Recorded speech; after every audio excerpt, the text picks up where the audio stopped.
Bismillahirrahmanirrahim. Assalamualaikum warahmatullahi wabarakatuh. Kembali berjumpa di channel saya, AB Channel.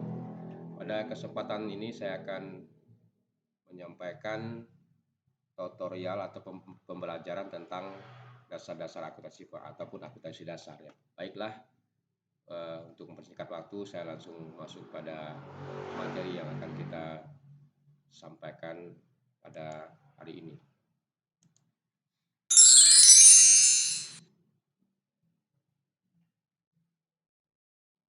Kita lihat pengertian akuntansi ataupun definisi akuntansi ya. Jadi menyangkut masalah definisi akuntansi, fungsi akuntansi, tugas pokok akuntansi, jenis-jenis akuntansi. Kemudian pemakai informasi akuntansi ataupun stakeholder ya. Kemudian prinsip kesatuan usaha atau going concern ya. Kemudian persamaan dasar akuntansi, itu yang akan kita bahas hari ini. Sekarang kita mulai definisi. Definisi akuntansi adalah proses pencatatan, pengelompokan, dan pengklasifikasian transaksi keuangan yang terjadi dalam satu unit usaha serta pelaporan dan analisis hasilnya. Itu definisi ya.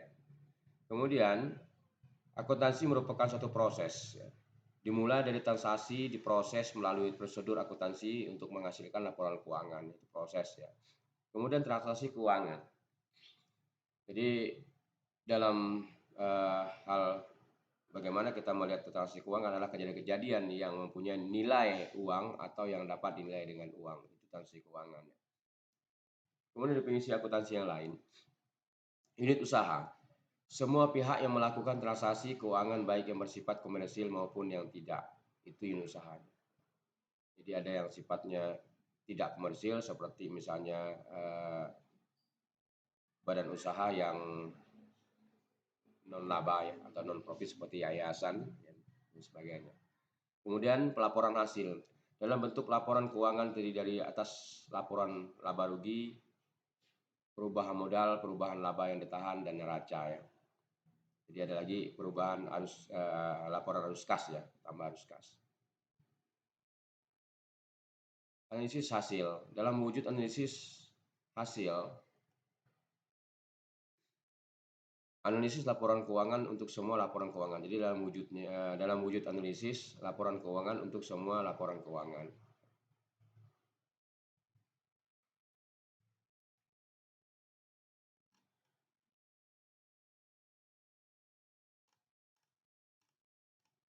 Ya, kita lihat fungsi akuntansi. Fungsi pencatatan transaksi ke dalam rekening. Kemudian fungsi pelaporan, melaporkan hasil pencatatan dalam wujud laporan keuangan. Fungsi analisis, mengadakan analisa terhadap kondisi keuangan unit usaha untuk pengambilan keputusan. Tugas pokok akuntansi, menghasilkan laporan keuangan, kemudian yang tepat dan benar. Jadi menghasilkan laporan keuangan yang tepat dan benar. Tepat artinya diproses menggunakan informasi dan data yang sesungguhnya terjadi ya. Benar artinya bahwa laporan disajikan telah mengikuti kaidah-kaidah yang berlaku dalam prinsip-prinsip akuntansi.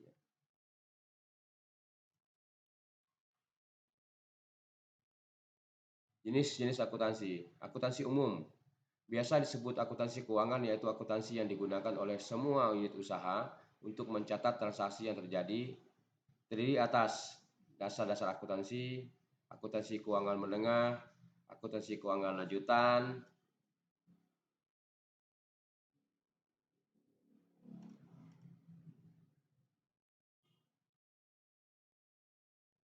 akuntansi biaya, akuntansi perpajakan.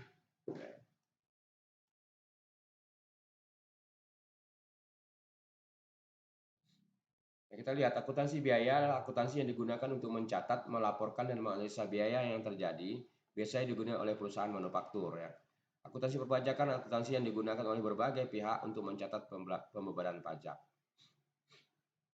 Akuntansi pemerintahan sekarang lebih dikenal dengan istilah akuntansi sektor publik ya. Jadi akuntansi sektor publik itu adalah akuntansi yang digunakan oleh pihak pemerintahan dalam mencatat dan melaporkan kegiatan keuangan mereka. Akuntansi manajemen, akuntansi yang terdiri atas berbagai disiplin ilmu yang digunakan oleh berbagai pihak untuk pengambilan keputusan. Ini sering digunakan oleh pihak manajemennya. Ada lagi pemeriksaan akuntansi ataupun audit ya. Akuntansi yang digunakan untuk memeriksa laporan keuangan yang dibuat ya. Terdiri atas akuntan publik dan akuntan negara yang melakukan pemeriksaannya ya. Sistem akuntansi. Bidang akuntansi yang menangani perencanaan dan penerapan prosedur untuk mengumpulkan dan melaporkan data keuangan itu adalah sistem akuntansi ya. Akuntansi anggaran. Akuntansi internasional, jenis-jenis akuntansi adalah akuntansi anggaran, akuntansi internasional, akuntansi lembaga non-profit, ya. Akuntansi sosial, akuntansi pendidik. Nah, pemakai atau yang memanfaat informasi akuntansi manajer, stakeholder ya. Stakeholdernya adalah manajer, pemilik, kemudian kreditur atau calon kreditur, investor, calon investor, pemerintah, perpajakan, serikat pekerja, ya stakeholdernya. Lapangan pekerjaan akuntansi. Akuntansi perorangan itu privat accounting, bidang atau jasa yang diberikan, kontroler mengawasi kegiatan keuangan, cost accounting mengelola biaya produksi, internal auditor menilai akuntansi perusahaan, tax spesialis pelaporan pajak. Ini lapangan pekerjaan ya. Kemudian akuntan publik, akuntan yang memberikan pelayanan pada masyarakat dengan syarat ya atau bersyarat ya. Akuntansi pemerintah, akuntan yang bekerja pada pemerintah, ya akuntan pemerintah ataupun ya akuntan pemerintah ya. Akuntan pemerintah adalah akuntan yang bekerja pada pemerintah, tugasnya memeriksa laporan keuangan perpajakan lembaga pemerintah. Walaupun lebih banyak sekarang kalau akuntan pemerintah itu kita kenal bahwa pemeriksaan mereka adalah dilakukan oleh inspektorat ya. Inspektorat wilayah atau inspektorat atau Ijen, inspektorat jenderal atau inspektor kalau di daerah provinsi, inspektorat wilayah provinsi ya, Itbilprop ya. Kalau di kabupaten Itbil Kap ya, Itbil Kap. Akuntan pendidik, akuntan yang profesinya sebagai pendidik pada bidang pendidikan, ini biasanya sarjana-sarjana akuntansi yang dari fakultas kejuruan ilmu pendidikan ya. Jenis perusahaan. Perusahaan organisasi yang didirikan dengan tujuan mendapatkan laba ya. Ada perusahaan jasa, perusahaan dagang, perusahaan manufaktur ya, itu sering kita kenal lah ya. Bentuk perusahaan ada usaha perorangan, usaha persekutuan dengan firma, usaha persekutuan komoditer itu CP, perseroan batas, koperasi. Dan sekarang sudah ada juga yang terbaru adalah PT perorangan. Ini yang ada sudah baru ya, PT perorangan itu apakah bentuk sama dengan usaha persekutuan komoditer ya.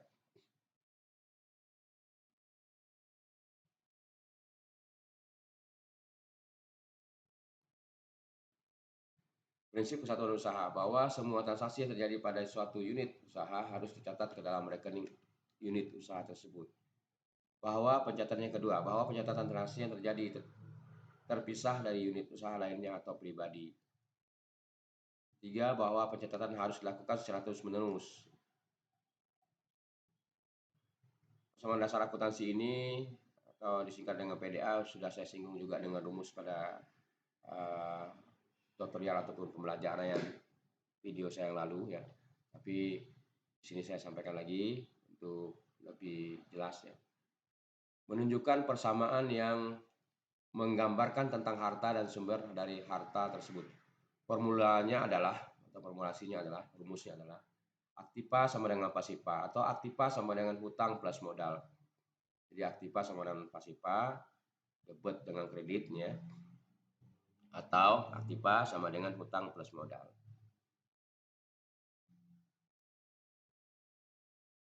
Kita lihat ya. Pengaruh transaksi terhadap persamaan dasar akuntansi. A. Transaksi satu sisi hanya berpengaruh pada satu sisi PDA atau persamaan dasar akuntansi, merubah struktur rekening. Kemudian 3. Bertambah dan berkurang hanya pada satu sisi PDA. PDA itu persamaan dasar akuntansi ya. 4. Nilai total tetap. Contoh, membeli aktiva secara tunai. Nah, kita lihat membeli aktiva secara tunai. Oke. Mana tadi? Kita ulangi. Ya. Nah, pada saat kita mengatakan membeli aktiva secara tunai, itu yang disebutkan transaksi satu sisi. Artinya hanya pada sisi aktiva saja. Berkurang kasnya, kas berkurang ya, berarti sisi aktiva ya. Kas berkurang karena membeli aktiva, aktivanya bertambah. Jadi sisi aktiva sama-sama aktiva ya, tidak mempengaruhi sisi pasiva. Itu disebutkan dengan contoh dengan transaksi satu sisi ya. Jadi sama-sama berkurang atau bertambah di satu tempat yang di postur yang sama ya. Nah, kita ke transaksi dua sisi. Mempengaruhi kedua sisi PDA dapat berubah struktur rekening, bertambah berkurang pada kedua posisi, berubah nilai total. Contoh membeli aktiva secara kredit. Nah, kalau tadi membeli aktiva secara tunai itu kas berkurang, kas itu sebelah aktiva ya. Kemudian aktiva yang dibeli bertambah sebelah aktiva juga ya. Jadi artinya satu berkurang atau bertambah, tapi di postur yang sama atau di sisi yang sama, yaitu sisi aktiva ya. Kemudian contoh yang kedua, ini transaksi dua sisi. Membeli aktiva secara kredit berarti aktivanya bertambah di sebelah aktiva atau sebelah debit ya. Kemudian bertambah juga sebelah kreditnya, yaitu hutang ya. Itu di sebelah pasiva. Jadi kalau kita kembali pada contoh pada formula aktiva sama dengan hutang plus modal, maka di sini contoh ini menggambarkan bahwa aktiva bertambah, yang sebelah sama dengannya hutangnya juga bertambah ya. Seperti itu.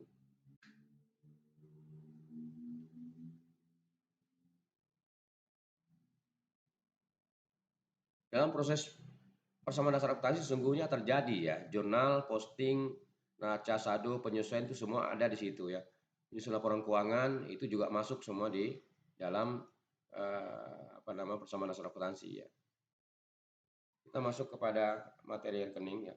Pengertian rekening, tujuan pemakaian rekening, penggolongan rekening, nama rekening, kemudian bentuk dan isi rekening, aturan penerbitan dan pengkreditan, saldo rekening, sistem pencatatan. Pengertian rekening adalah alat untuk mencatat transaksi-transaksi keuangan yang berhubungan dengan aktiva, hutang, modal, penghasilan, dan biaya. Rekening memberikan informasi tentang operasi unit usaha dari hari ke hari. Pengertian rekening juga banyaknya rekening sangat tergantung kepada kebutuhan. Kumpulan rekening disebut buku besar atau ledger ya. Tujuan pemakaian rekening untuk mencatat data-data yang akan menjadi dasar dalam penyusunan laporan keuangan. Jadi rekening merupakan isi dari laporan keuangan atau laporan keuangan merupakan rangkuman ya, dari rekening serta nilainya. Penggolongan rekening. Rekening dibagi atas dua golongan besar. A. Rekening-rekening neraca atau rekening real, terdiri atas rekening-rekening aktiva, rekening-rekening hutang, rekening-rekening modal atau ekuitas ya. Itu. Kemudian rekening-rekening laba rugi atau rugi laba, atau dikenal juga dengan istilah rekening nominal, terdiri atas rekening-rekening penghasilan, rekening-rekening biaya, penghasilan dan biaya ya, dua aja ya, rekening penghasilan dan biaya. Bentuk dan isi rekening. Bentuk yang paling sederhana adalah rekening berbentuk huruf T yang terdiri atas dua sisi, yaitu sisi debit dan sisi kredit. Isi rekening terdiri atas tanggal, keterangan, faktur atau simbol untuk bukti transaksi, kemudian jumlah ya. Aturan penerbitan dan pengkreditan. Aktiva, nah ini dia, kembali ke persamaan dasar akuntansi ya.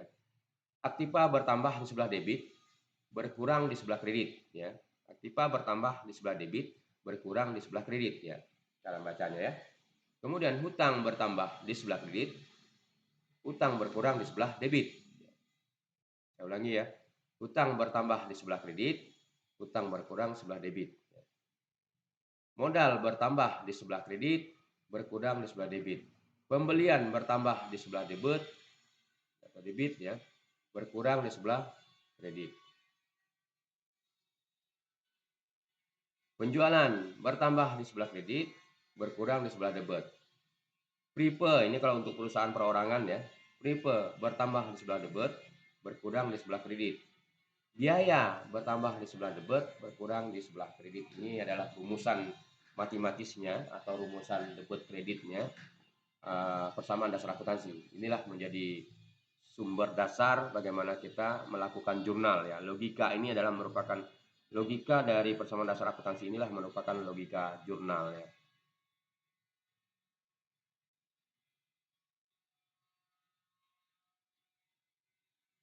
Saldo normal ya. Saldo normal rekening pada umumnya kalau Aktiva itu bersaldo di debit ya. Jadi memang normal sebelah debit, kemudian hutang saldo normal di sebelah kredit, kemudian modal juga bersaldo normal di sebelah kredit. Pembelian bersaldo di debit ya, normal ya. Kemudian penjualan bersaldo di kredit ya. Prepe bersaldo di debit ya. Biaya bersaldo di debit ya. Kemudian kita lihat sistem pencatatan ya. Pencatatan transaksi ke rekening-rekening menggunakan pencatatan berpasangan ya, ini ada namanya kalau dulu ada namanya single entry, kemudian ini double entry. Jadi kita berpasangan namanya double entry ya. Jadi dua kali masuk double kredit, debit atau kredit ya. Jadi dua-duanya dicatat ataupun dilakukan pencatatan, namanya double entry. Nah, beda dengan kalau kita mencatat dengan buku kas misalnya, itu adalah single entry, berarti hanya mencatat di sebelah debit saja atau di sebelah kredit saja. Selanjutnya, pencatatan ini menunjukkan perubahan yang terjadi pada kondisi keuangan. Pencatatan dalam rekening selalu melibatkan sisi debit dan kredit pada rekening yang terpengaruh. Nah, ini dia namakan bahwa double entry ya.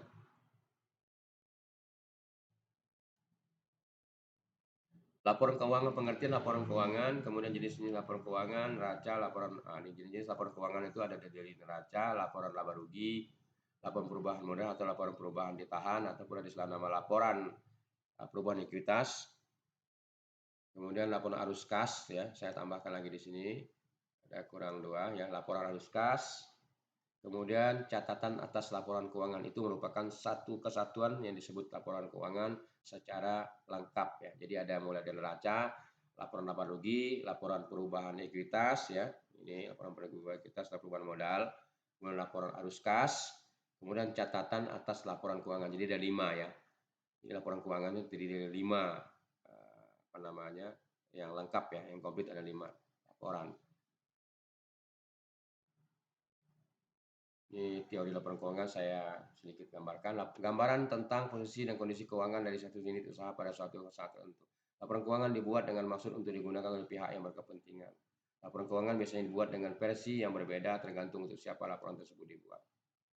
Neraca merupakan laporan tentang posisi keuangan perusahaan yang menggambarkan aktiva, hutang, dan modal suatu perusahaan pada suatu saat tertentu.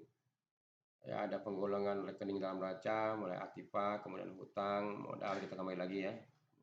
Kemudian ada tiga ya, aktiva, hutang, modal ya. Saya tidak aktiva itu dari aktiva lancar ya. Jadi ada aktiva lancar, yaitu harta atau kekayaan perusahaan yang umurnya tidak lebih dari 1 tahun, misalnya kas, piutang, samarga, persediaan dan lain-lain.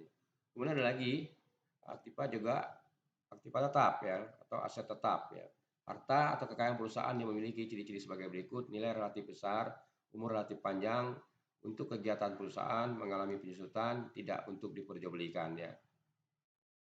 Kemudian aktiva tetap terdiri dari aktiva tak berwujud, yaitu harta secara mata kasat dapat dilihat, contoh kendaraan, peralatan, tanah, gedung, dan lain-lainnya. Aktiva tetap tidak berwujud, yaitu harta yang dimiliki perusahaan dalam bentuk hak, misalnya hak paten, hak merek, hak cipta, dan lain-lain. Hutang merupakan kewajiban yang harus dibayar kepada pihak tertentu pada waktu tertentu dengan jumlah tertentu. Ini hutang tidak terbagi atas hutang lancar, yaitu hutang jatuh tempo yang tidak lebih dari 1 tahun ya. Misalnya hutang dagang, hutang biaya, hutang WSA, dan lain-lain. Kemudian hutang jangka panjang, yaitu kewajiban yang jatuh tempo lebih dari 1 tahun. Contoh hutang obligasi, hutang hipotek, kredit investasi ya. KIK ini kredit investasi saya kurang kredit investasi ya. Kredit modal kerja permanen ini dulu ya, sekarang mungkin cukup katakan kredit investasi saja ya. Dulu ada namanya kredit modal kerja permanen, kalau sekarang ada kredit investasi sama kredit usaha rakyat, itu KUR ya. KUR itu mungkin ada yang dalam setahun, mungkin lebih dari setahun. Lebih dari setahun berarti kita masukkan dalam kelompok utang jangka panjang. Modal merupakan hak perusahaan atas harta yang dimiliki ya. Ini jenis modal perusahaan per orang, modal pemilik ya. Firma modal peserta, CP dan PT modal saham, koperasi simpanan pokok, simpanan wajib. Nah itu modal-modalnya. Jadi kalau dalam perusahaan perorangan namanya modal pemilik, dalam firma itu modal peserta, kalau pesertanya ada 3 orang, misalnya modal A, modal si A, modal si B, modal si C. Kalau di CP atau PT itu modal namanya modal saham. Koperasi ada 2, modalnya adalah simpanan pokok dan simpanan wajib. Neraca, bentuk neraca ada berbentuk horizontal ya, kemudian ada bentuk vertikal ya.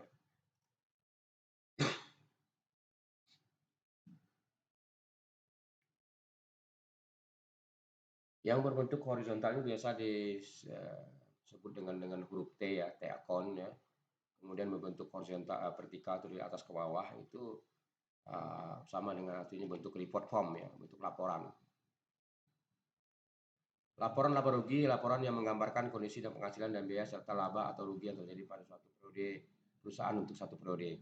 Laporan rugi laba memberikan data yang digunakan untuk meningkatkan penghasilan dan menekan biaya di masa yang akan datang. Laporan laba rugi terdiri 3 kelompok besar, yaitu penghasilan atau pendapatan, kemudian biaya operasi untuk perusahaan jasa ya, laba atau rugi, kemudian ya itu dia ya. Jadi penghasilan, biaya operasi kalau perusahaan kalau perusahaan jasa ya. Kalau dia perusahaan manufaktur maka atau perusahaan perdagangan atau trading ya, maka kelompok yang kedua ini bukan biaya operasi namanya, adalah harga pokok penjualan ya. Harga pokok penjualan itu adalah persediaan awal ditambah dengan persediaan awal barang jadi atau barang ya, ditambah dengan pembelian dikurangi persediaan akhir barang ya, maka itu disebut harga pokok penjualan. Nah, penghasilan dikurangi dengan harga pokok penjualan mendapatkan laba kotor. Laba kotor dikurangi biaya-biaya operasi ya, baik itu biaya penjualan atau biaya administrasi umum dan sebagainya, mendapatlah laba operasi. Laba operasional itu baru nanti ditambah atau dikurangi dengan pendapatan dan beban yang lain ya. Kemudian muncullah laba sebelum pajak, laba bersih sebelum pajak. Laba bersih sebelum pajak itu nanti dikurangi dengan pajaknya, dapatlah laba bersih setelah pajak ya.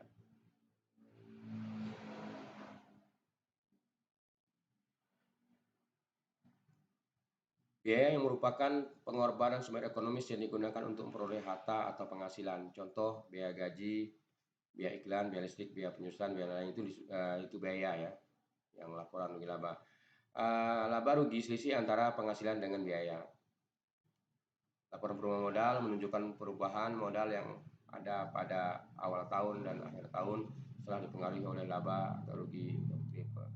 Laporan laba yang ditahan, laporan yang menunjukkan tentang perubahan laba yang tidak dibagi pada akhir tahun suatu PT. Jurnal. Nah, ini mungkin untuk selanjutnya kita akan masuk nanti pada pengertian jurnal sebagainya, pelajaran berikutnya. Untuk sementara ini pada part 1 saya cukupkan sekian dulu. Mudah-mudahan bermanfaat. Nanti ikuti pada part 2 kita lanjutkan dengan jurnal dan seterusnya. Terima kasih atas perhatiannya. Billahi taufiq hidayah. Assalamualaikum warahmatullahi wabarakatuh.